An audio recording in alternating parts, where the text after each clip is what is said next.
स्मृति ईरानी जी, बधाई बहुत बहुत आपको, आपकी पार्टी को, और टाइम्स नाउ नवभारत पे और टाइम्स नाउ पर मेरे साथ जुड़ने के लिए आपका बहुत बहुत धन्यवाद। आपने ट्वीट कर दिया, एक अकेला सब पे भारी, कितनों पे भारी पड़ गया। और आज मुझे जो लगता है ये परिणाम उसी का संकेत है। और जो पनौती कह रहे थे आज, उनको मुझे लगता है आपका क्या मैसेज रहेगा? उनके लिए चुनौती बन गए हैं मोदी। जो पनौती कह रहे थे आज उन्हीं के लिए चुनौती बने हैं मोदी। मुझे नहीं लगता नाविका जी, भारतीय लोकतांत्रिक इतिहास में किसी एक व्यक्ति पर इस प्रकार का एकजुट होकर विपक्ष ने कभी कोई हमला बोला होगा। और इसलिए आज जब मैंने कहा कि एक अकेला सब पर भारी, ये उसी का संकेत है कि आजमाया सबने अपनी ताकत को मोदी के खिलाफ। अकेले अकेले लड़ ना पाए विपक्ष के नेता, तो वो एकजुट हुए, एक अलायंस उन्होंने बनाया। लेकिन विपक्ष के नेता ये भूल गए कि जब मोदी स्वयं उपस्थित होते हैं विकास की गारंटी लेकर, तो विपक्ष चाहे कुछ भी दुष्प्रचार करे। आज का परिणाम इस बात का संकेत है कि मोदी की गारंटी कैसे रंग लाती है। तो हाँ, निश्चित रूप से अगर कोई भी ऐसा आपको चुनावी परिणाम इस बात का संकेत देता है कि एक अकेला कैसे सब पर भारी पड़ता है, तो वो परिणाम आज का परिणाम है। स्मृति जी, मध्य प्रदेश में जहां लोग कह रहे थे कि कांग्रेस पार्टी आएगी, बड़ा नजदीक का चुनाव है, वहां अनप्रेसिडेंटेड 161 वर्सेस 66, और छत्तीसगढ़ में कोई भी ओपिनियन पोल आपको मेजॉरिटी नहीं दे रहा था। 2-3 ओपिनियन पोल 40 के आसपास की सीटें दे रहे थे, वहां पर 54 सीटें आना, रहस्य क्या है इसका? मैजिक कौन सा है? सिर्फ मोदी मैजिक है और ट्रम्प कार्ड है बीजेपी का? मुझे लगता है जो लोग ये मानते हैं कि हम जब मोदी मैजिक की बात करते हैं तो वो एक पर्सोना मात्र तक सीमित है, ऐसा नहीं है। नरेंद्र मोदी की जो एडमिनिस्ट्रेटिव फ्रेमवर्क है, मुझे लगता है कहीं ना कहीं उस पर भी चर्चा होने की ज़रूरत है। अगर आप मध्य प्रदेश देखें तो मध्य प्रदेश में 76% वोटिंग महिलाओं ने की।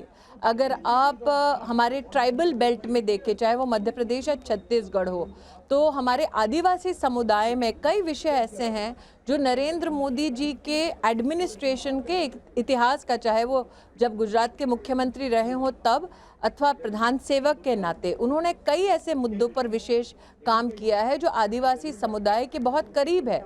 जनजातीय दिवस का राष्ट्रीय स्तर पर उत्सव के रूप में मनाया जाना, सिकल सेल एनीमिया पर जो विशेषता आदिवासी समुदाय को प्रभावित करता है, उस पर विशेष रूप से स्वास्थ्य मंत्रालय की ओर से इंटरवेंशन करना, प्रधानमंत्री जनमन जिसके अंतर्गत ट्राइबल एरियाज में विशेष आंगनवाड़ी की व्यवस्था, स्कूल की व्यवस्था, सड़क की व्यवस्था। तो ये सिर्फ पर्सोना ड्रिवन पॉलिटिक्स नहीं है, ये एडमिनिस्ट्रेटिव जो उनकी कहीं ना कहीं एक प्रतिभा है, उसका भी बहुत बड़ा परिणाम है। जहाँ तक कि मैं महिला की बात करती हूँ, तो आज अगर आप देखें तो महिला का इंस्टीट्यूशनल डिलीवरी, महिला के बैंक के खाते में उसके और उसके छोटे 6 साल से कम उम्र के बच्चे के लिए न्यूट्रिशन के लिए पैसे उपलब्ध कराना, तो ऐसे कई उनके सामाजिक और पॉलिसी ड्रिवन इनिशिएटिव्स हैं जिसका हम जब चर्चा करते हैं तो उसे सिंप्लीफाई करते हैं मोदी मैजिक के नाम से। लेकिन नामिका जी, भारत के हमारे लोकतांत्रिक इतिहास में आज तक इतनी सारी मोड्स ऑफ कम्युनिकेशन कभी नहीं रही, इतने सारे modes of attack by opposition कभी नहीं रहे।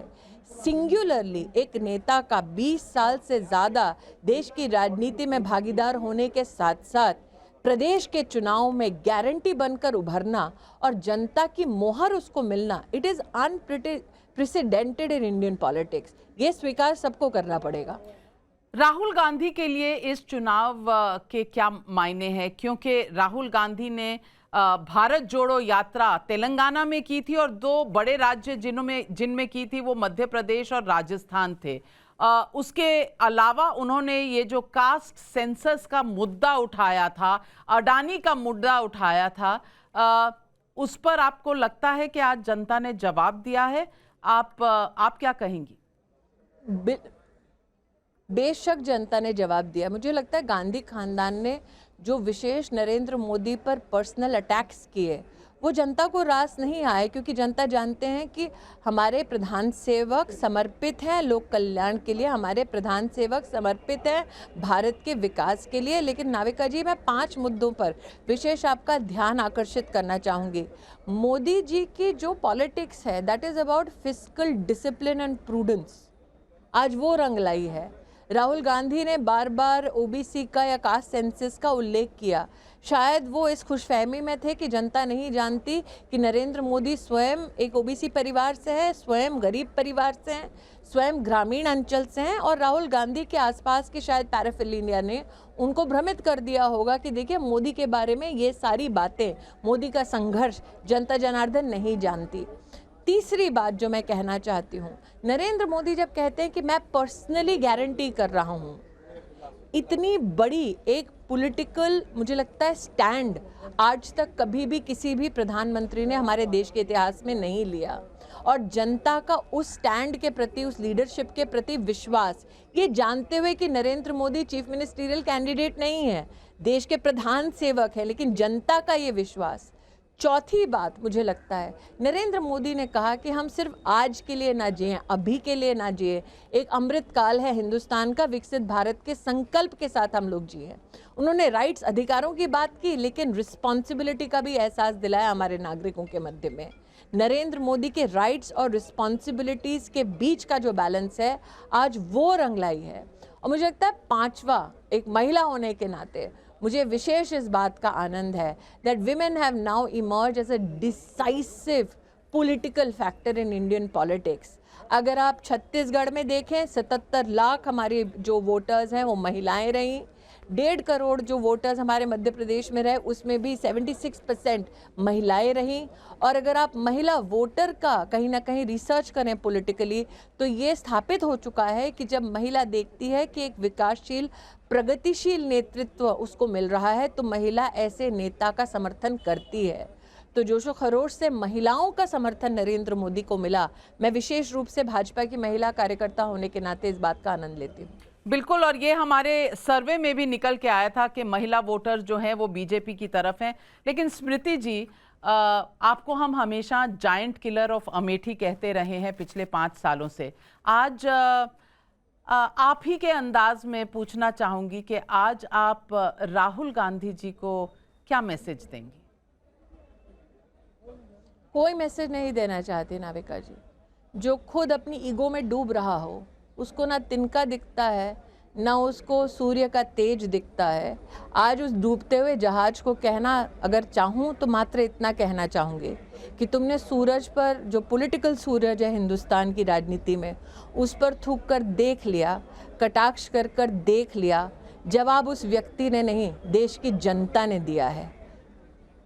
बिल्कुल, देश की जनता ने जवाब दिया है। और 2024 का रास्ता अब कितना साफ नजर आ रहा है स्मृति ईरानी जी? नाविका जी, मेरा सौभाग्य रहा है कि मैं नरेंद्र मोदी जी के साथ लगभग एक कार्यकर्ता के नाते 1.5 से 2 दशक काम कर चुकी हूँ। मैं इतना ही कहूँगी, हम इस खुशफहमी में ना रहें कि आज की जीत के बाद मोदी जी आराम से बैठेंगे 2024 का इंतज़ार करते हुए। आपको याद दिला दूं, इन प्रदेशों के चुनाव में रैलीज करने के साथ साथ दिवाली का पर्व वो फिर भी सरहद पर मना कर आए।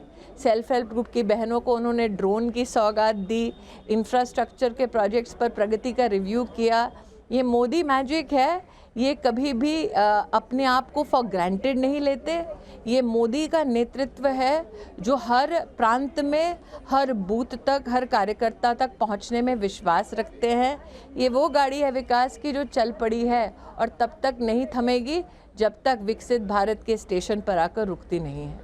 कभी थकते नहीं है, क्योंकि मोदी जी अगर सरहद पर थे तो अमित शाह जी चुनाव के बाद सीधा बंगाल में थे और उन्होंने आह्वान कर दिया कि अब 2024 की कवायद भी शुरू हो गई है।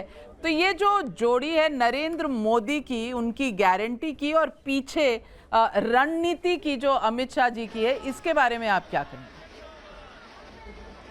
मैं इतना ही कहूँगी कि आपने आज सही कहा एक प्रश्न में कि एग्जिट पोल के जितने भी हमारे प्रणेता हैं उन सब ने कहा था छत्तीसगढ़ तो भूल जाओ, अच्छे से अच्छा भाजपा की 40 तक सीटें आएंगी, ये उनका काम है। और उनको ऐसे ग्राउंड रिपोर्ट्स मिल रही थी, कांग्रेस के इर्द गिर्द घूमने वाले नेता भी इस बात को पुख्ता करने का प्रयास कर रहे थे। लेकिन आपने जिस जोड़ी की बात की उसमें एक तीसरी त्रिमूर्ति बीजेपी की मैं जोड़ना चाहूँगी। हमारे राष्ट्रीय अध्यक्ष जगत प्रकाश नड्डा जी भी, इन तीनों ने मिलकर जिस प्रकार से धरातल पर हर बूथ पर कार्यकर्ता को सशक्त किया। और सही कहा आपने, एक तरफ सभी राज्यों में प्रचार के साथ साथ सरहद पर पहुंचना, राष्ट्रीय स्तर पर कई विशेष न सिर्फ पॉलिसी डिसीजंस लेना, अमित भाई का न सिर्फ बंगाल जाना बल्कि अमित भाई का भी राज्यों में प्रचार करना, नड्डा जी का भी जिस प्रकार से आपने प्रचार देखा है, मुझे दो चीज़ों पर विशेष गर्व होता है। जिन तीनों का आपने नाम लिया वो किसी भी राजनीतिक परिवार के सदस्य नहीं हैं, कर्मठ कार्यकर्ता हैं जो बूथ से उभरकर राष्ट्रीय स्तर पर पहुंचे हैं। दूसरी बात नाविका जी, ये हमारे कार्यकर्ताओं को भी एक बहुत ही सुखद संकेत है कि आपने एक फतह कर ली, लेकिन सफलता के उस शिखर पर आराम से बैठना नहीं है, नए शिखरों की तलाश करनी है, उन नई ऊंचाइयों की तलाश करनी है। लेकिन वो नई ऊंचाई पाना किस लिए है? अपने लिए नहीं, अपने राष्ट्र और अपने संगठन के लिए। तो आज का दिन जीत का जश्न ज़रूर है, लेकिन विनम्रता का भी एहसास हमारा नेतृत्व हमें कराता है। बिल्कुल, आप सही कह रही हैं। और शायद कांग्रेस पार्टी ये भी जानेगी और इंडिया गठबंधन ये भी जानेगा कि शायद पत्रकारों को बैन करने से, बॉयकॉट करने से शायद चुनाव नहीं जीते जाते। ये भी मैसेज है। प्रश्न तो ये है कि क्या गठबंधन सरवाइव करेगा इस इलेक्टोरल डिबैकल को।